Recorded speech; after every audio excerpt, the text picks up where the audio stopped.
మొట్టమొదట university vice chancellor doctor ఘంటా చక్రపాణి గారిని తమ యొక్క స్వాగత వచనాల్ని అందించవలసిందిగా ప్రార్థన.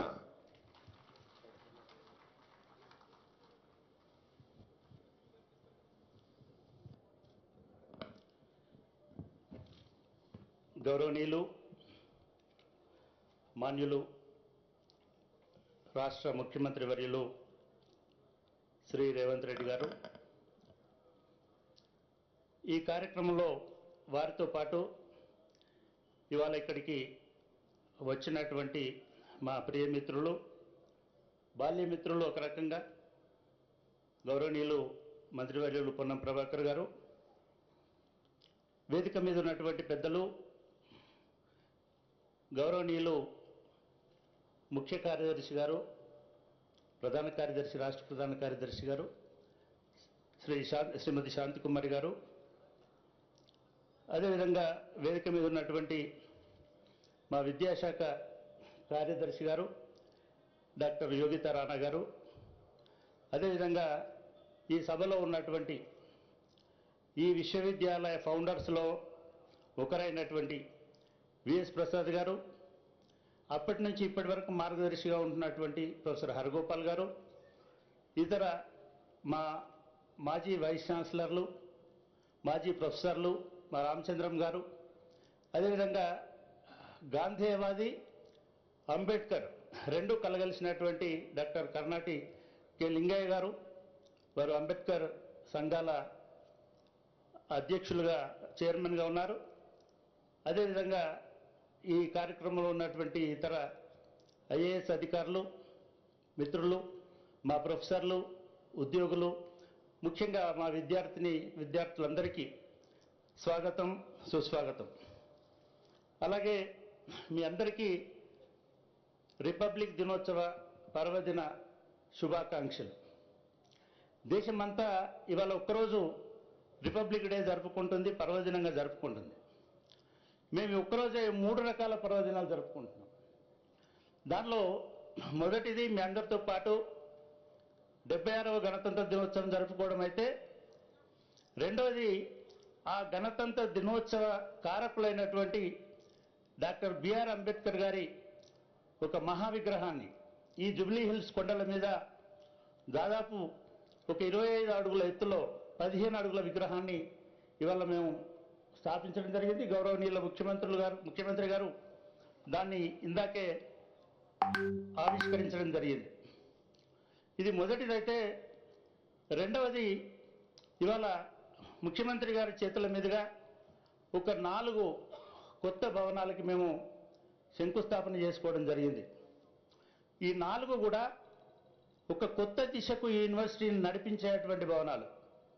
అందులో వారికి చాలా ఇష్టమైనటువంటి అంశం, చాలా ఇష్టమైనటువంటి భవనం స్కిల్ డెవలప్మెంట్ బిల్డింగ్. వారు చాలాసార్లు ప్రజలని ఆకట్టుకోవడానికి ఒక కథ చెప్తుంటారు. ఆ కథ ఏమిటంటే, మన యూనివర్సిటీలు పిల్లలకి అంబాసిడర్ కార్ డ్రైవింగ్ నేర్పుతున్నారు, కానీ వాళ్ళ మార్కెట్లో టెస్లాలు వచ్చినాయి, ఆ టెక్నాలజీ తెలియకపోవడం వల్ల స్కిల్ గ్యాప్ ఉంది కాబట్టి వీళ్ళు నిలదొక్కుకోలేకపోతున్నారని చెప్తున్నారు. సార్, ఇది మేము ఇవాళ మీరు 2వ భవనాన్ని కూడా మీరు శంకుస్థాపన చేసినారు. ఆ 2వ భవనం డిజిటల్ రిసోర్స్ సెంటర్. మొట్టమొదటిసారిగా దేశంలో ఈ విశ్వవిద్యాలయాన్ని ఒక డిజిటల్ విశ్వవిద్యాలయంగా మలచాలనేటువంటి సంకల్పంతో మేము పోయిన సంవత్సరం పంపినటువంటి ఒక నివేదిక ఆధారంగా యూజీసీ పిఎం ఉషా అనే ఫండ్స్లో భాగంగా మాకు ఒక 10 కోట్ల రూపాయలు దానికి సహాయం చేసింది. దాంతోపాటు స్కిల్ డెవలప్మెంట్ కోర్సులకు ఒక 20 లక్షల రూపాయలు శాంక్షన్ చేసింది. దానికి కావలసినటువంటి లెర్నింగ్ మేనేజ్మెంట్ సిస్టమ్ని, backbone of that system నిర్మించుకోవడానికి దాన్ని కూడా 2 కోట్ల రూపాయలు దాన్ని కూడా శాంక్షన్ చేసింది. మా ప్రణాళిక ప్రకారం సార్, మేము కరెక్ట్ డైరెక్షన్లోనే కనుక పోతే 3 సంవత్సరాలలో ప్రాథమికంగా ఈ యూనివర్సిటీని డిజిటల్ యూనివర్సిటీ ఫస్ట్ ఫేజ్లోకి తీసుకెళ్తామని నేను మీ అందరి ముందు హామీ ఇస్తున్నా. 2వ దశలో 5 సంవత్సరాలలో దీన్ని పూర్తి స్థాయిలో పాఠ్య ప్రణాళికలతో సహా పూర్తి స్థాయిలో చేరాలని అనుకుంటాం సార్. చాలామందికి ఏమనిపిస్తుంది సార్ అంటే, ఇప్పుడే కాదు, నేను 30 సంవత్సరాలు ఇక్కడ పనిచేసిన 32 సంవత్సరాలు, అధికారులు కానీ ముఖ్యమంత్రులు కానీ మీ దృష్టికి ఇంకో విషయం తీసుకొస్తున్నాను సార్. 32 సంవత్సరాల తర్వాత ఈ యూనివర్సిటీలో అడుగుపెట్టిన మొట్టమొదటి ముఖ్యమంత్రి గారు డాక్టర్ గౌరవ రేవంత్ రెడ్డి గారు. 32 సంవత్సరాల క్రితం స్వర్గీయ పివి నరసింహరావు మన తెలంగాణ బిడ్డ, ఆయన స్వయంగా వచ్చి ఆయన స్వహస్తాలతో యూనివర్సిటీని ప్రారంభించినారు. ఆయన వెంట అప్పుడు కోట్ల విజయభాస్కర్ రెడ్డి గారు వచ్చినారు. ఆ తర్వాత ఇటువైపు ఎవ్వరు మా పేరు వల్లనో మా దూర విద్య అంటే దూరం ఉందనుకున్నారో కానీ ఏ ముఖ్యమంత్రి ఇక్కడికి రాలేదు సార్. మీరు వచ్చినందుకు మా మొత్తం సిబ్బంది తరఫున, మా విద్యార్థుల తరఫున, మా పాలక మండలి పెద్దల తరఫున మీకు నేను కృతజ్ఞతలు తెలియజేస్తా ఉన్నాను.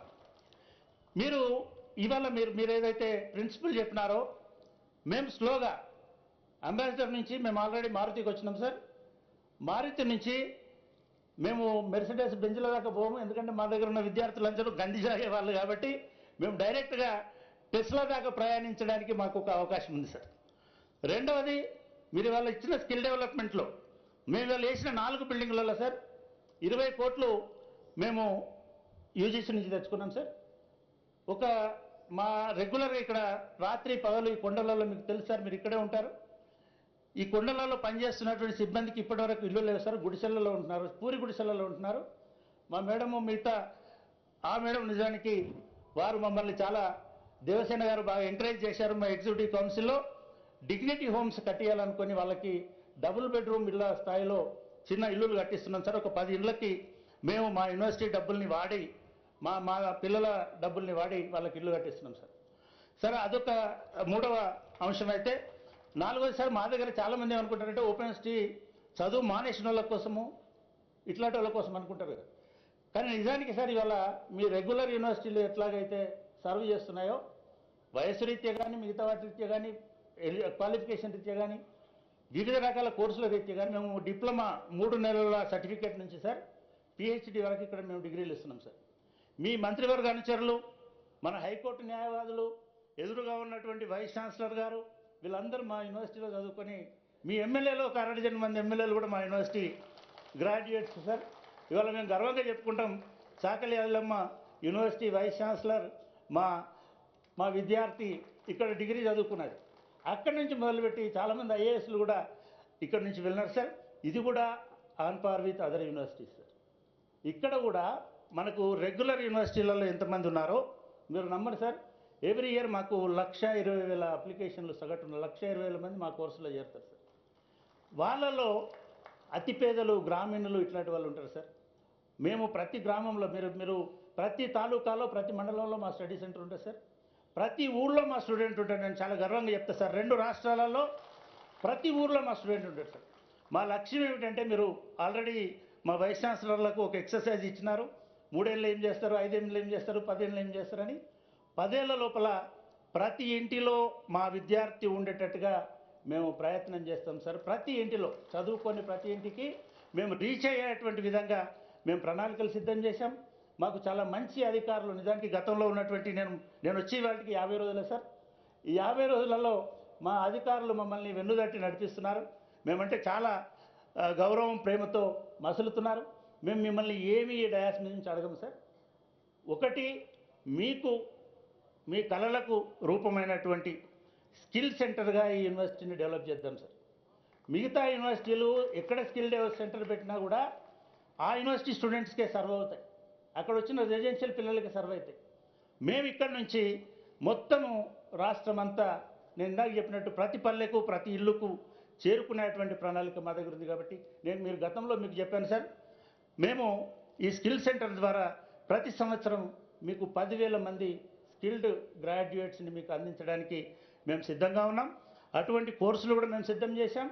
మీరు అంటున్నట్టుగా గ్రామాల్లో ఉండి ఎటువంటి చదువు లేనటువంటి యువకుల నుంచి మొదలుపెట్టి హైదరాబాదులో 3 ఏళ్ళు 4 ఏళ్ళు డిగ్రీలు చేసి కూడా సరి అయినటువంటి స్కిల్స్ లేని వాళ్ళందరినీ మేము ఒక దగ్గరికి తీసుకొచ్చి చేస్తాం సార్. మేము ప్రణాళిక అంతా సిద్ధం చేశాం. మార్నింగే మా సెక్రటరీ గారు అడిగారు, మేము పూర్తి నివేదిక పంపించమన్నారు. నేను దాన్ని కూడా పంపిస్తాను సార్. మా ప్రణాళిక ప్రకారం ఒక 10 కోట్ల రూపాయలు మాత్రమే దానికి అవసరమవుతాయి.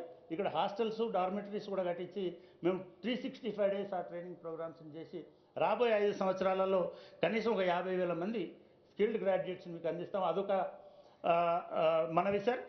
రెండవది, మీకు తెలుసు మనం చాలా డీటెయిల్గా డిస్కస్ చేశాం సార్. బైఫర్కేషన్ అనేది పెండింగ్లో ఉన్న ఒకే ఒక university doctor BR Ambedkar university. మా లెక్క ప్రకారం ఒక 500 కోట్లు మనకు ఆంధ్ర ప్రాంతం నుంచి రావాలి. మన అసెట్స్ ఉన్నాయి, మనం అసెట్స్ గురించి జోలికి పోము, కానీ మన సిబ్బంది అక్కడ జీతాలు ఇవన్నీ మాకు భారం అవుతుంది. కాబట్టి దాన్ని కూడా మీరు గతంలో చెప్పారు, మేము ఆ ప్రతిపాదన కూడా పంపాం, సిఎస్ గారికి ఉత్తరం కూడా మేము రాశాం. దాన్ని త్వరగా పరిష్కరిస్తే మనకి, ఎందుకంటే జ్యూరిడిక్షన్ సమస్య ఉంటుంది సార్. 10 సంవత్సరాలే మనకు వాళ్ళు పర్మిషన్ ఇచ్చినారు, మనం ఆపాము అక్కడికి. మీ గుడ్ ఆఫీసెస్ ఉపయోగించి అక్కడ కూడా ఓపెన్ యూనివర్సిటీ అంబేద్కర్ పేరు మీదనే వస్తే 2 స్టేట్లు 2 అంబేద్కర్లు ఉంటాయి. కాబట్టి సో దాన్ని కూడా మీరు పరిశీలించవలసిందిగా నేను కోరుతా ఉన్నాను సార్. ఇక మూడవది సార్, నేనే మా బాలకృష్ణారెడ్డి గారు ఆ బాధ్యత నా మీద పెట్టారు. నియామకాలకు సంబంధించినటువంటి అంశం ఎట్లాగూ సిఎస్ గారు మిగతా వాళ్ళు ఆల్రెడీ వర్క్ చేస్తున్నారు. నేను ఒకటే మీ అందరికీ చెప్పదలుచుకున్నాను, మొదటి యూనివర్సిటీ మన దగ్గరికి రావడమే కాదు, ఆయన ఎందుకు చూస్ చేసుకున్నాడో నాకు తెలియదు. ఆయన పాలమూరు యూనివర్సిటీ పోవచ్చు, లేదా ఇంకా పేరు రావాలనుకుంటే ఉస్మాన్ యూనివర్సిటీ పోవచ్చు. కానీ ఆయనకు ఉన్నటువంటి సామాజిక స్పృహ, యూనివర్సిటీ పట్ల ఉన్నటువంటి ప్రేమ, లేదా మన మీద ఉన్నటువంటి ప్రేమ వల్ల ఇక్కడికి వచ్చినాడని నేను అనుకుంటున్నాను. దానికి నేను వారికి ధన్యవాదాలు తెలియజేస్తా ఉన్నాను. అదేవిధంగా సార్, వారు వచ్చిన తర్వాత నేను దాదాపు 4-5 చీఫ్ మినిస్టర్లతో దగ్గరగా చూశాను. ఒక చీఫ్ మినిస్టరు వైస్ ఛాన్సలర్లను హోంవర్క్ ఇచ్చి మరీ పని చేయించినటువంటి చీఫ్ మినిస్టర్ నేను చూడలేదు సార్.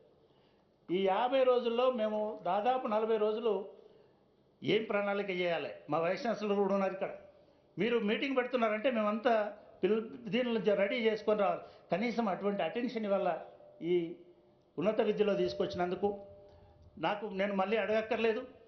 మాకు యూజీసీ కొన్ని నిబంధనలు పెడుతుంది సార్.